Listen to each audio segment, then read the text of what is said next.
يقدم لكم هذا البرنامج برعاية موبيليس. موبيليس، معا نصنع المستقبل.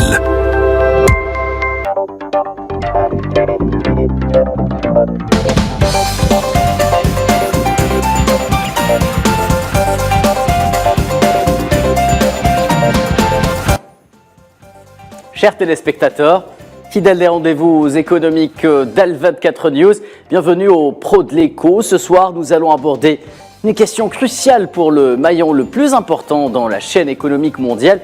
Il s'agit de l'entreprise et de la transformation digitale, un chemin qu'elle semble devoir emprunter selon plusieurs experts.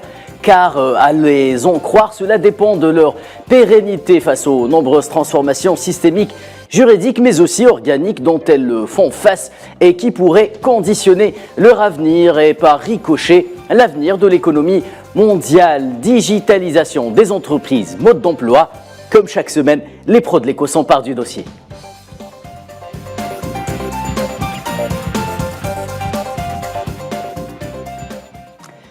Et pour parler transformation digitale des entreprises, ce soir, j'ai le grand plaisir d'accueillir depuis Rome Leila Nawal Chentou. Vous êtes professeur à la Swiss School of Management, entre autres, j'imagine.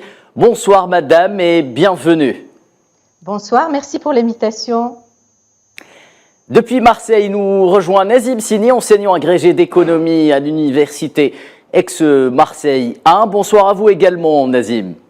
Bonsoir à vos invités et merci pour votre invitation. C'est toujours un plaisir de vous retrouver. Et pour m'accompagner sur le plateau des pros de l'écho, j'ai le grand plaisir également d'accueillir Ali Kahlan. Vous êtes expert en transformation numérique, vice-président du think tank CARE et ancien enseignant à l'école militaire polytechnique. Merci d'avoir accepté notre invitation, monsieur Kahlan. Merci à vous et bienvenue aux invités qui sont de loin. Merci Monsieur Kahlan. Alors, transformation numérique, digitale des entreprises, qu'est-ce que c'est? Réponse avant-goût, avant le débat dans ce sujet signé par la rédaction des pros de l'écho. Entre taylorisme, fordisme ou keynésianisme, l'entreprise au sens classique a fait du chemin de par l'histoire de l'économie avant d'atteindre la forme que l'on croyait la plus aboutie. Mais ça, c'était avant l'apparition d'Internet, des nouvelles technologies et du concept de la digitalisation. En avril 2022, le cap des 5 milliards d'utilisateurs d'Internet dans le monde a été atteint.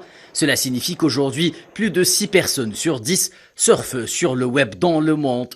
Du point de vue d'une entreprise, la transition digitale se caractérise par l'intégration de solutions numériques dans ses activités, modifiant ainsi son mode de fonctionnement en créant de nouveaux processus commerciaux. Une idée qui a le vent en poupe depuis quelques années déjà. Le raisonnement est simple. Face aux changements imposés par la transformation numérique et le progrès technologique, les entreprises tendent à engager une mue digitale sur tout ou partie de la chaîne de valeur. Elle peut prendre plusieurs formes, services, structures, offres ou modèle économique intégral.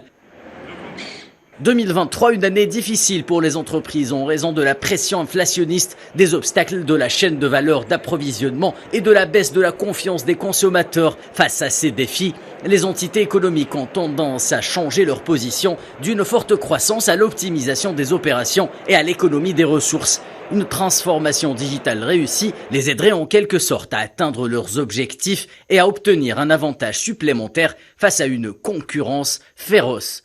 Le numérique est désormais partout, y compris dans la finance. Les moyens de paiement sont dématérialisés, le contrôle de l'économie passe par des centres d'intérêt de plus en plus systématisés et invisibles.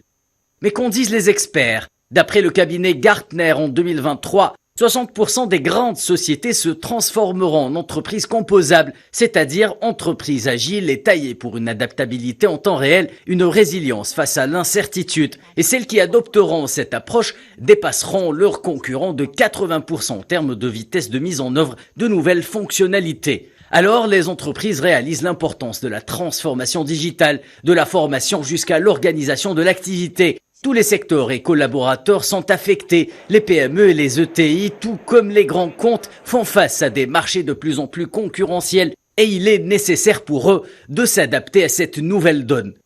L'autre volet qui pousse les entreprises à tenter l'expérience de la transformation digitale est celui de la maîtrise de l'information et de la propriété intellectuelle face à l'accroissement des risques cyber. Le front de la bataille économique se déplace et impose aux entreprises davantage de process digitalisés pour protéger ce qu'elles ont de plus précieux.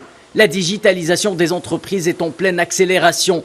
Depuis 2022, la crise du Covid a été un catalyseur dans le monde entier. En plus d'être un accélérateur de performance, la digitalisation semble également être un accélérateur de croissance, notamment dans le secteur du commerce, de par les nouveaux débouchés qu'elle permet.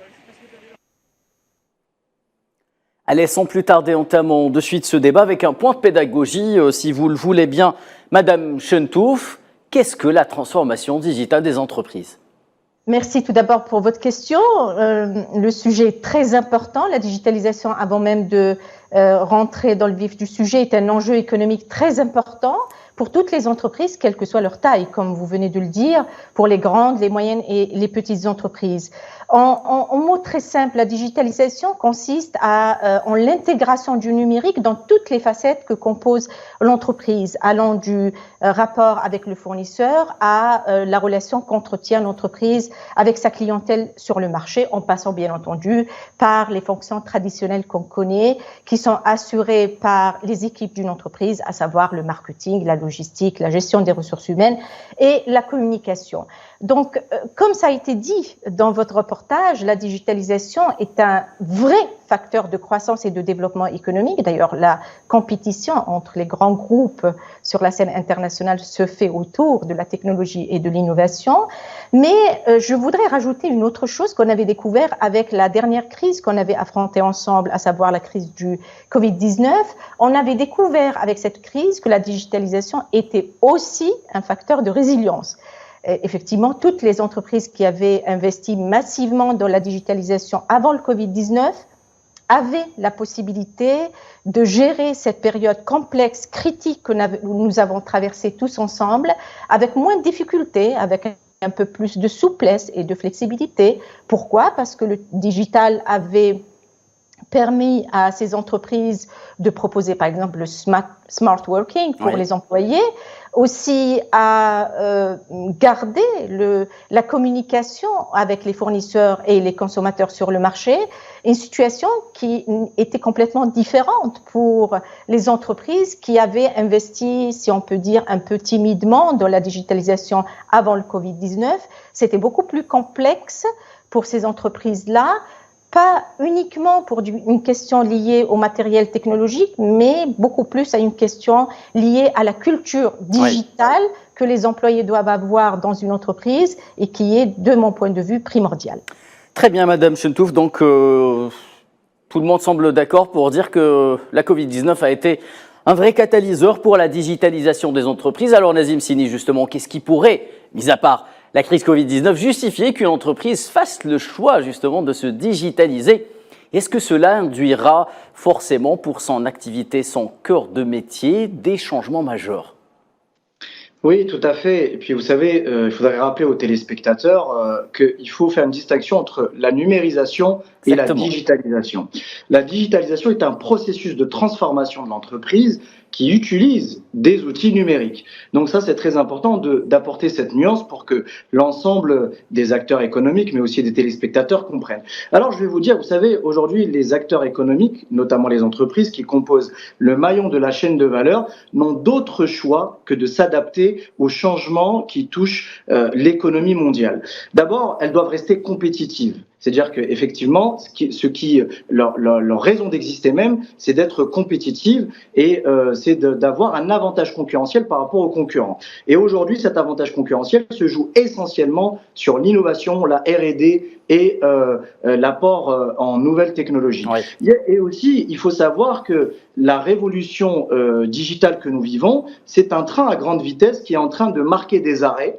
Et l'idéal pour les entreprises, c'est de pouvoir monter, de trouver une place dans le wagon, pour vous schématiser un peu l'idée. Et si vous ne montez pas à travers ce wagon, ben vous allez rester sur le quai. Et là, vous allez être dépassé, comme ça a été le cas d'entreprises, de multinationales que nous avons connues il y a 10 ans, il y a 15 ans, qui ont raté ce virage numérique et qui aujourd'hui soit ont disparu, soit ont de très faibles parts de marché. Et aussi, il faut savoir qu'aujourd'hui, une entreprise est dans le devoir de se digitaliser parce qu'on vit aussi une transformation organisationnelle, plus que technologique. Vous le voyez, aujourd'hui, nous avons un management qui n'est plus transversal. Enfin plutôt qui n'est plus vertical, pardon, mais qui est plutôt transversal. Vous avez aussi des entreprises qui ont changé de forme. Vous n'avez plus besoin de bureaux, vous n'avez plus besoin d'outils de production, vous avez uniquement besoin pour créer une entreprise d'un ordinateur et d'une connexion Internet. Il y a même certaines entreprises qui n'ont même plus besoin d'employés. Et je vais même aller plus loin dans un futur plus ou moins proche, on n'aura peut-être même plus besoin de dirigeants face à l'essor de l'intelligence artificielle. Oui. Pour l'anecdote, vous savez qu'en Chine, une intelligence artificielle a été nommée pour la première fois CIO, donc PDG d'une entreprise. Oui. C'est pour vous dire un peu le monde vers lequel on se dirige et qui affecte l'ensemble des pans de notre économie. Et puis aussi, il faut rappeler également, c'est très important, que la digitalisation permet de réduire les coûts, permet d'améliorer les process, permet de transformer l'approche métier de centaines de millions d'entreprises, et c'est une révolution presque inévitable et j'allais dire aussi qui est nécessaire pour la survie des entreprises. Très bien Nazim Sini, donc on l'a compris, peut-être la digitalisation sera l'avenir de l'entreprise, même si cela peut-être, selon certains experts, risquerait de créer davantage de chômage. Et Ali Kahlan, je me tourne vers vous présent. Alors, d'après ce que l'on vient d'entendre de nos deux experts, est-ce que la digitalisation des entreprises, c'est avant tout une question de technologie ? C'est aussi une question de technologie, mais pas que, bien entendu. La technologie est là pour aider, pour mettre en place la transformation digitale au numérique, selon le cas, selon la définition qui a été donnée par notre ami. Oui. En fait, je suis tenté de rappeler quelque chose qu'à l'époque, je citais régulièrement à mes élèves, à mes étudiants, concernant l'utilisation de l'outil informatique. C'est que lorsque vous avez un ordinateur, vous l'utilisez, donc vous lui donnez des données qu'il est supposé traiter, et en fait, si vous rentrez des données qui ne sont pas faites pour être prises en charge par l'ordinateur, on obtient quelque chose qu'on appelle, nous, dans notre jargon, je suis sûr que mes amis qui sont loin de nous le comprendront, c'est le FIFO, First In, First Out. Nous, on a remplacé ça par JIGO, Garbage In, Garbage Out. C'est-à-dire, si vous mettez des données qui ne sont pas prêtes, c'est-à-dire, autrement dit, si vous avez une entreprise qui n'est pas prête pour être prise en charge dans sa transformation numérique ou digitale, vous allez tout simplement obtenir quelque chose qui est aussi désordonné en sortie. Et qui ira forcément en sortie à la poubelle, entre guillemets. Donc, en fait, une transformation doit commencer d'abord au niveau de l'entreprise, au niveau de son organisation, au niveau de sa façon de fonctionner, sa culture. Il y a le personnel, bien entendu. Il y a le leadership, il est très, très important. Vous ne pouvez absolument pas démarrer une transformation numérique ou une transition numérique selon la taille et l'importance et la préparation de l'entreprise si vous n'avez pas fait auparavant, en amont, un travail de préparation au niveau le plus bas jusqu'au plus haut. Et il faudrait que... Pourquoi le leadership ? Parce qu'en fait, si le leadership n'est pas convaincu, si le leadership n'est pas là pour que tout le monde comprenne qu'en fait c'est indispensable, en fait on va nulle part. Je prends l'exemple, évidemment l'exemple classique, moi j'appelle ça la pente facile, c'est les États-Unis bien entendu, c'est l'exemple. En 2019, il y a une étude MIT et Capgemini qui a montré que les entreprises en moyenne, les entreprises qui utilisent réellement la transformation numérique dans son acception la plus logique, sont au-delà 26% plus performants que ceux qui le font d'une manière automatique. C'est-à-dire, ils achètent un ERP, ils l'installent parce qu'ils doivent le faire, parce qu'ils doivent payer, parce que ceci, cela. Et pour la même occasion, il y a une étude également, à ce moment-là, c'est la Banque mondiale, qui montre qu'en fait, quand on est dans l'économie numérique, on arrive à avoir 15,5% de points de PIB. Pour la documentation, pour l'information, en Algérie actuellement, on avoisine les 5%. En fait, chez nous, le PIB économie numérique, disons, il est surtout tiré par les télécoms. Donc nous avons pratiquement quelque chose comme 80 à 90% qui sont tirés par les télécoms. Donc en fait, La technologie, bien entendu, est indispensable parce que sinon on va nulle part, mais c'est pas elle qui doit justifier ou dériver ou conduire ce qui va arriver après dans la transformation. Elle doit impulser dans un premier temps, puis aux entreprises justement de s'adapter. Il y a une préparation à faire. Oui. Il y a une préparation classique. Hein. Si on n'a jamais fait ça, il faut une stratégie, un plan directeur, il faut se préparer. Ensuite, il va y avoir un travail de fond. Hein. On va peut-être en parler tout à l'heure pour prendre en charge tout ce qui est résistance au changement et autres. Ça se fait pas en claquement de doigts. Bon, il se trouve et votre VTR l'a très bien montré et nos collègues en ont parlé. Il se trouve qu'on a eu quelque chose de fantastique ces dernières années. On a eu un accélérateur merveilleux qui est le Covid. Ça a permis de changer complètement la consommation et la façon de prendre en charge ce type de choses. Et la technologie, justement, s'est découverte une autre utilité. Et je parle des Algériens ou dans le monde, hein, de toute façon c'est pareil. Je parle des Algériens en particulier parce que j'étais là pendant le Covid, ont tout simplement découvert que le smartphone n'était pas uniquement quelque chose qui servait à communiquer sur les réseaux sociaux. Oui, du coup, le fait que tout le monde a été mis en confinement chez soi, du coup les gens travaillaient à partir de chez eux. Et bien entendu, la plupart des Algériens n'ont pas la chance d'avoir un laptop et travaillent avec leur smartphone. Donc ça a changé la façon de consommer, la façon de s'organiser. Et la rentrée qui s'est effectuée à partir de 2021-2022, elle s'est faite d'une autre façon. Moi, personnellement, j'ai vécu ça au niveau d'une institution. Les gens, quand ils ont commencé à venir, d'abord, ils me regardaient autrement, parce que bon, j'étais un peu l'homme du numérique, hein. Oui. Ils me regardaient autrement. Je voyais dans leurs yeux une étincelle. Ils me posaient des questions alors qu'avant, ils m'évitaient complètement. Et on sentait que le mail, ils y allaient beaucoup plus facilement. Et ils parlaient de Zoom et autres. Donc, la culture est très importante. Il faut absolument travailler sur la culture. Et bien entendu, le marchepied idéal, c'est ce qui s'est passé dernièrement, donc oui. le Covid. Et puis, en fait, il faut vraiment prendre tout ce qui est donné pour qu'on puisse vraiment profiter de la numérisation. Très bien, donc quelque chose, malheur est bon, comme on dit, concernant la Covid-19. Madame Chentouf, je reviens vers vous justement. Alors, comment faire pour digitaliser une entreprise dans le monde réel de tous les jours? Quelles sont les procédures, étapes à suivre et quels sont les avantages d'une telle opération pour une entreprise lambda? Les avantages sont très importants d'un point de vue économique, d'un point de vue innovation, recherche et développement, avantages compétitifs et concurrentiels sur le marché. Je voudrais juste commencer par ce que votre invité sur le plateau avait mentionné auparavant. Effectivement, il y a eu la période avant le Covid et après le Covid. Le Covid a changé non seulement le mode de fonctionnement des entreprises, mais il a changé aussi les pratiques de consommation. C'est-à-dire qu'on est devenu beaucoup plus numérisé, si on peut dire, ou beaucoup plus digital dans notre consommation. Il y a des institutions pendant le Covid qui avaient proposé des offres virtuelles parce qu'on était en situation de lockdown, mais qui ont compris après une analyse de marché qu'il était nécessaire de maintenir ce type d'offres aussi après la période du Covid. C'est-à-dire qu'ils ont opté pour ce qu'on appelle une offre hybride après la période du Covid. Tout ça pour dire que la technologie fait partie de notre vie aujourd'hui.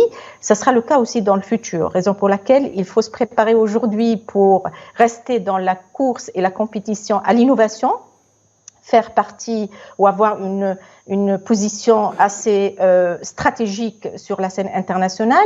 Concernant les avantages concrets en termes de position économique pour les entreprises, la technologie ou le digital permet à l'entreprise de réaliser des gains de productivité aussi très importants, permet aussi à l'entreprise de rationaliser des coûts. Si on prend par exemple l'aspect de communication, les entreprises avant l'arrivée du digital investissaient beaucoup, dépensaient beaucoup en matière de communication. Aujourd'hui, il est possible de communiquer rapidement et le faire globalement. Vous pouvez partager un message aujourd'hui de l'Algérie, de Singapour, de New York. Vous pouvez le partager avec le consommateur global, sur le marché global. Il est aussi nécessaire de citer ou de mentionner l'apport de la technologie ou du digital dans le monde de gestion des ressources humaines. Ça a complètement bouleversé cette pratique. Les entreprises avaient toujours des difficultés à dans le processus de sélection et de recrutement à accéder à l'information qui concernait les soft skills. Vous avez la possibilité d'avoir l'information sur les compétences d'un candidat ou un futur collaborateur concernant les hard skills, mais aujourd'hui, avec l'intelligence artificielle, il est possible d'utiliser quelques logiciels pour pouvoir accéder à ce type d'informations. Donc, c'est un apport très important, positif, qui permet à l'entreprise de gagner en compétitivité, aussi de consolider sa position sur le marché. Concernant les steps à suivre pour une entreprise qui souhaiterait devenir digital, avoir une identité totalement digitale sur le marché. Les étapes, on les connaît tous, à commencer par l'état des lieux, la modélisation du processus de production et de gestion, définir une stratégie globale pour l'entreprise, digitaliser toutes ces étapes et puis après arriver à ce qu'on appelle l'évaluation et l'ajustement en fonction de feedback des employés et aussi de la situation économique de l'entreprise. Je souhaiterais mentionner un élément qui me paraît essentiel. Moi, de mon point de vue, la complexité, elle n'est pas tant liée aux étapes de digitalisation pour l'entreprise. Moi, je pense que la complexité, elle est ailleurs. Il est important pour l'entreprise de donner du sens. Comme disait votre invité sur le plateau, il est important d'expliquer, de faire un peu de pédagogie, de la communication pour faire adhérer tous les partenaires de l'entreprise, pour limiter aussi les incompréhensions et la résistance. Très bien, Madame Chentouf. Nazim Sini, alors après la théorie, êtes-vous prêt à extrapoler un peu, Nazim Sini? Oui, bien sûr. Très bien, alors parmi les nombreuses entreprises mondiales qui ont déjà suivi cette voie de la transformation digitale, j'en ai sélectionné 2, à titre d'exemple. SEAT, d'une part, BMW, d'autre part. Pourquoi le secteur automobile tente à la digitalisation de ses services bien avant les autres secteurs? Écoutez, tout simplement parce que l'automobile, il faut rappeler, de par son passé glorieux et aussi l'importance qu'il occupe dans notre économie moderne, il faut rappeler que ça reste comme le premier outil de mobilité à travers le monde. C'est aussi celui qui a amené le véritable progrès technique au XXe siècle.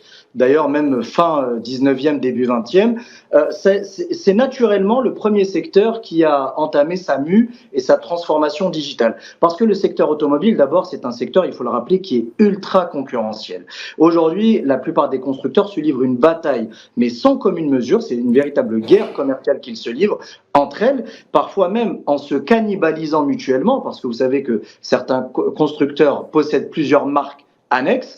Et aujourd'hui, l'élément qui puisse faire émerger une marque par rapport à son concurrent, c'est le numérique, c'est le digital, c'est la technologie. Et c'est pour ça que des marques comme SEAT et BMW ont très tôt compris l'enjeu commercial, l'enjeu technologique, mais aussi en termes de process, que ce soit un process de production ou même de process commercial, ou comme je le disais précédemment, d'approche métier, ont compris véritablement l'enjeu qu'il y avait à entamer ce virage numérique. D'abord pour leur survie face à un monde qui est en pleine mutation, et vous le savez très bien, aujourd'hui, le secteur de l'automobile est en train de se poser des questions. Il est en train de vivre sa plus grande bascule industrielle depuis la naissance de la voiture, à savoir le passage du moteur thermique vers le moteur électrique. Et cet accompagnement, ce changement, j'allais dire ce pivot qu'ils doivent, enfin du moins cette volonté de pivoter d'un modèle économique vers un autre, doit se faire à travers le numérique. Et ces deux entreprises que vous avez citées sont souvent considérées comme des modèles dans leur transformation numérique, puisque l'ensemble de leurs collaborateurs ont d'abord suivi une formation, on les a accompagnés, c'est pour ça ce qu'ont dit vos invités a complètement du sens, parce que en fait aujourd'hui la plus grande résistance dans la transformation numérique, elle émane de l'intérieur de l'entreprise, puisque certains ne sont pas forcément à l'aise avec la technologie, certains refusent aussi à ce qu'on touche à leur méthode de travail, certains aussi ne comprennent pas les changements qu'ils sont en train de subir, pour des raisons culturelles, pour des questions de génération également. Et aujourd'hui, les constructeurs automobiles sont au centre de cette transformation digitale, puisque, je vous l'ai dit, aujourd'hui, elles sont confrontées à une concurrence extrêmement rude, et il en va de leur survie dans ce secteur-là, justement, ultra concurrentiel. Oui, Nazim Sini, vous n'avez qu'à comparer l'habitacle d'une automobile d'il y a 30 ans avec une automobile année 2023 pour constater tout le sens que prend justement cette transformation digitale au niveau des produits également. Ali Kahlan, quel est le moteur justement de la digitalisation d'entreprise en somme et en conclusion? Est-ce que cette opération ne porterait-elle pas déjà un nom, la start-up? J'aime bien la transition, on parle d'automobile et de BMW, de Seat, et puis on parle de moteur de la transformation numérique. Moi, je suis un peu mal à l'aise, parce qu'on est, malgré tout, on est en Algérie, oui. Bien que la chaîne soit internationale, et on a une visibilité internationale, forcément. Les références que j'ai et dans lesquelles je suis le plus à l'aise, bien entendu, c'est les références algériennes. Allez-y. Et quand on parle de transformation digitale ou numérique, bon, forcément, je vais parler des références algériennes. Or, nous, pour le moment, la voiture, la robotique, l'intelligence artificielle utilisée dans l'automatisation, je pense qu'on n'y est pas vraiment encore. Donc, nous ne sommes qu'au début du chemin, voilà. Disons. Donc, de ce côté-là, si vous voulez, mes références sont peut-être un peu limitées. Je peux en parler, bien entendu, je suis connecté comme tout le monde, ça pose aucun problème, mais il faut être factuel. Alors, en ce qui concerne votre question, il est évident que la start-up en a besoin, encore plus que tous les autres, parce que normalement, elle est, par essence, elle vient du numérique, ou elle utilise le numérique un peu plus que les autres.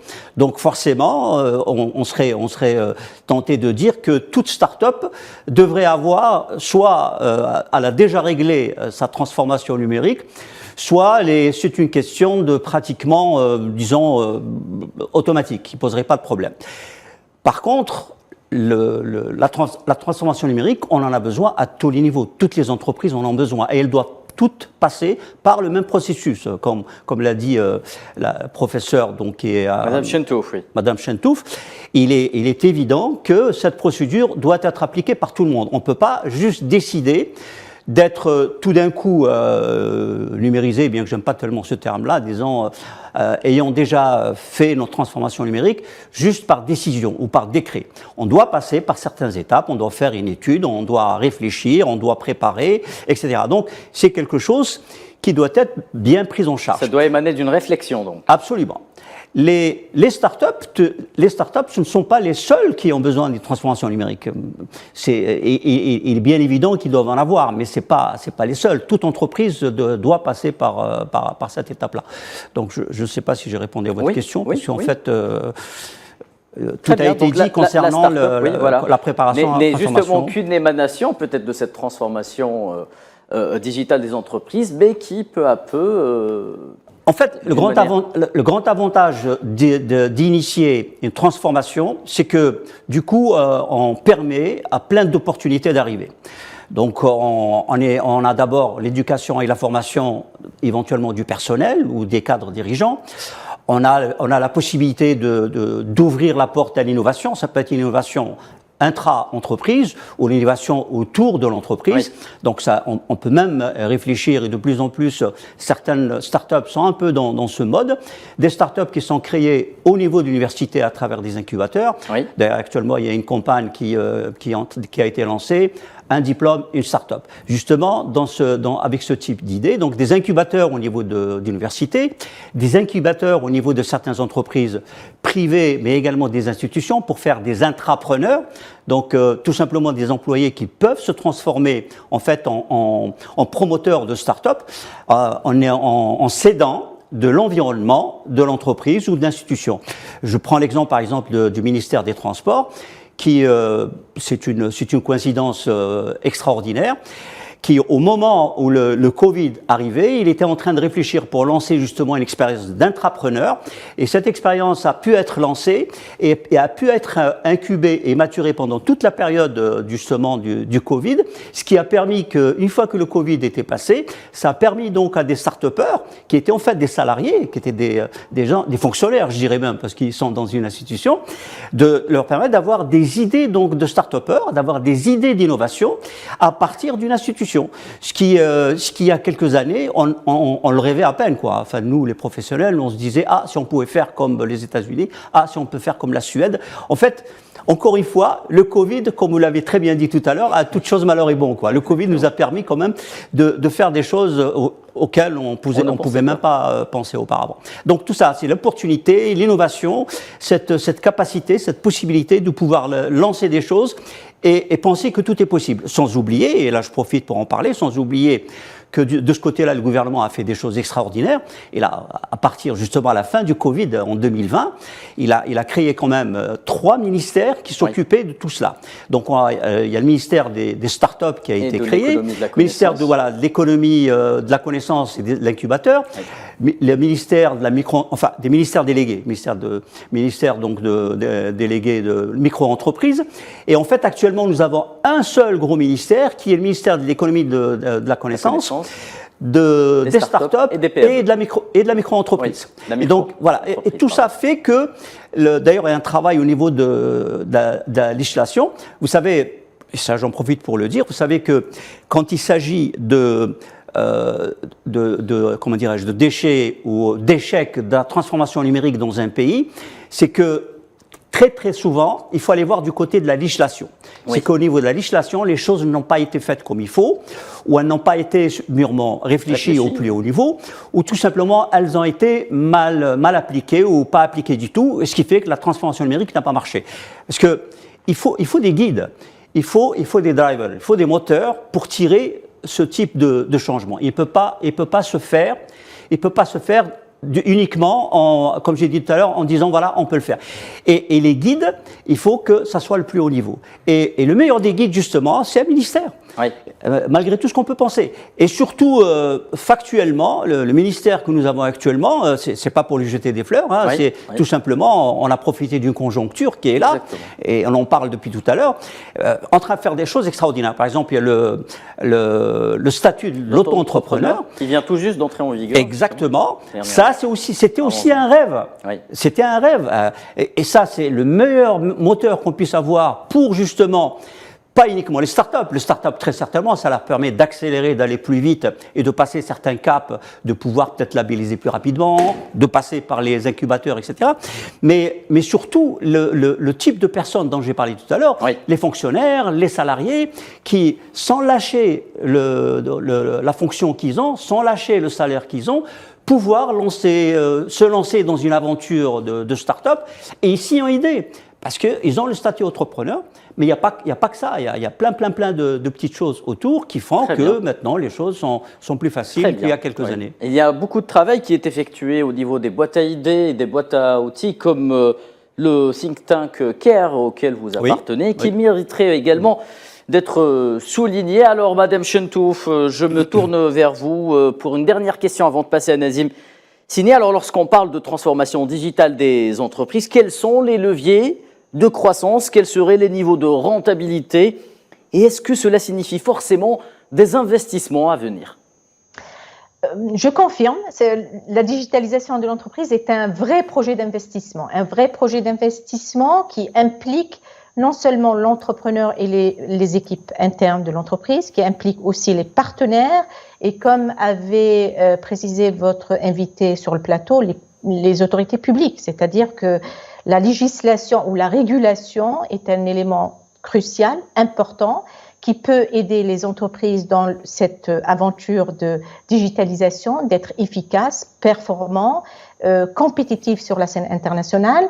Donc, c'est un investissement. Quand on parle d'investissement, on parle, nous, les économistes, de rentabilité au retour d'investissement. Exactement. Le retour d'investissement est très important et colossal quand on parle de digitalisation. Ça permet à l'entreprise de réaliser d'énormes gains de productivité. Ça permet aussi à l'entreprise de rationaliser les coûts. Ça permet aussi de gagner en visibilité. On avait évoqué cet élément auparavant. Vous avez des petites entreprises start-up aux 4 coins du monde avec une visibilité globale. C'est-à-dire, si vous avez une smart idea, comme on dit aux États-Unis, et vous lancez votre start-up, il est possible de proposer votre service ou votre produit sur le marché international à tous les consommateurs, quel que soit leur pays d'origine. Donc, les entreprises ont compris que la croissance, ont compris que la digitalisation est un vrai facteur de croissance et de développement. On voit que la compétition entre les entreprises est très intense. Elles essayent d'avoir une identité numérique, une présence numérique très efficiente sur le marché pour être à l'écoute du consommateur, parce que ça aussi, c'est un moyen de collecter l'information, de comprendre les besoins du consommateur et ses préférences et d'être en mesure de proposer le produit ou le service adéquat. La compétition, oui. Rapidement, Madame Chentouf, oui, allez-y. Je finirai par le second niveau de compétition. On voit aussi une compétition très féroce, si je peux dire, entre les États, concernant la digitalisation et la technologie. L'objectif des États est d'être leader dans des domaines tels que l'intelligence artificielle, la 5G et autres. Et donc, on voit qu'il y a un investissement massif dans le capital humain et dans les technologies numériques. Très bien, Madame Chentouf. Merci de tendre une perche à Monsieur Sini, justement, en parlant de guerre sur l'information. Nazim Sini, je vais terminer avec vous. Y a-t-il une relation entre la transformation digitale des entreprises et le monde des big data, et est-ce que cela ne va pas au final favoriser l'émergence d'une certaine manière d'une économie contrôlée par les cadres du big data, justement? Alors, très rapidement, oui. Pour tout vous dire, vous savez, pour moi, l'or noir, le pétrole du XXIe siècle, c'est la data. Oui. Ce sont les données qui sont générées par les consommateurs, par les clients, pour lesquels les entreprises aujourd'hui sont en train de consacrer une énergie et surtout un investissement monstrueux. Pourquoi? Parce qu'elles ont compris que la maîtrise de la data leur permettait d'avoir un avantage concurrentiel certain. Ça permet aussi d'avoir des renseignements précieux sur les clients, sur aussi les tendances des consommateurs, et surtout aussi ça pose des questions éthiques. C'est pour ça que vous avez raison, c'est qu'aujourd'hui l'émergence de ces entreprises qui maîtrisent cette big data pose la question de la gestion des données privées. D'ailleurs, vous savez qu'en Europe, il y a une législation depuis maintenant plusieurs années sur la RGPD. La fameuse RGPD, oui. Voilà. Et puis en Algérie, puisqu'on revient sur le territoire national, nous avons une loi qui a été promulguée très récemment justement sur la gestion des données. Et ça, c'est une véritable avancée pour les entreprises justement qui génèrent de la data. Mais pour revenir fondamentalement à votre question, vous avez raison. Aujourd'hui, la véritable guerre que l'on va se livrer, elle concerne surtout la maîtrise, la collecte et surtout le recueil de la data, et aussi la protection des consommateurs par rapport à des données qui sont extrêmement sensibles et parfois même extrêmement volatiles. Et le secteur de la grande distribution est très friand justement de ce type de pratique. Malheureusement, c'est déjà la fin des pros de l'écho. Ali Kahlan, merci d'avoir été avec nous. Ce fut un plaisir. C'était très court. Oui. Mais très intense, merci. Okay. Madame Chentouf, merci de nous avoir éclairé de vos réponses, Madame. Nazim Sini également, merci d'avoir été avec nous. Chers téléspectateurs, c'est la fin des pros de l'écho. Néanmoins, je vous donne rendez-vous dès la semaine prochaine. Restez fidèles à Al24 News.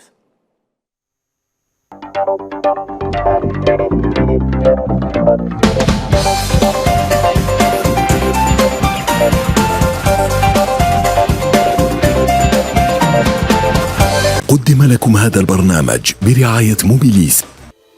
موبيليس، معا نصنع المستقبل.